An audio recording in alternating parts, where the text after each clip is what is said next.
1-1 il finale fra Castellammare e Licata nello scontro andato in scena al Matranga davanti ad un buon pubblico con circa 100 sostenitori giallo-blu.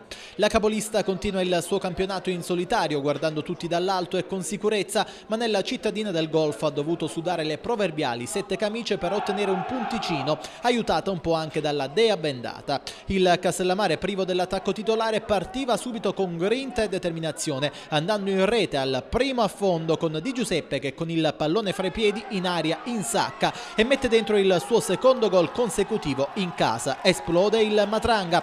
Al 12° è ancora la squadra di casa a portarsi in avanti a seguito di un corner. Fascella tocca la sfera ma Pira è bravo a chiudere su Ferrito.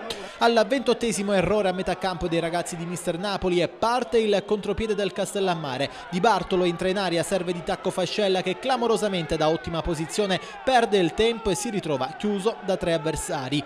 Capitan Di Bartolo e compagni fanno la partita ma il Licata perviene al pareggio al 35°. Uniemi lavora benissimo la sfera con un delizioso stop di tacco, conclude al volo e Mistretta nulla può con la palla che si insacca. Gol da Cineteca. Il primo tempo si chiude sull'1-1. Andiamo alla ripresa dove è solo il Castellammare a fare la partita con diverse occasioni, le più nitide fra il 66° e il 70°. Prima Gatto tira a botta sicura ma il portiere ospite Fagone respinge con i pugni.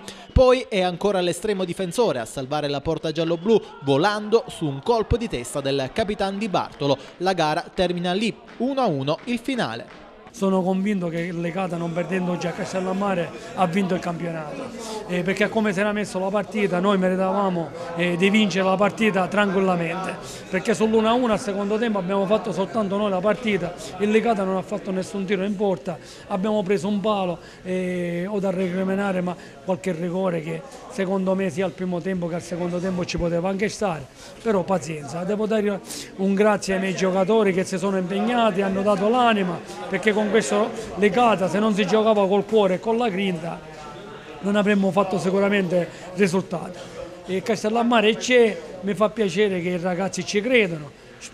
Dovevamo fare 12 punti, uno in meno, ne dobbiamo fare 11 per avere una tranquilla salvezza. L'obiettivo che stiamo cercando di fare con grossi sacrifici. Io mi aspettavo tutto questo da parte del Castellammare perché è una squadra che tutto sommato conosco anche abbastanza bene, perché sono ancora elementi che conosco bene e soprattutto dove i numeri parlano chiaro, che su 28 punti conquistati qui in casa, cioè 28 punti conquistati in campionato, adesso 29, 21 sono stati conquistati in questo campo qui, per cui penso che da parte mia e da parte dei miei ragazzi non abbiamo mai sottovalutato questa squadra. C'è stato questo gol bello, tra virgolette anche fortunato, però è gol, per cui non si può dire che non era valido.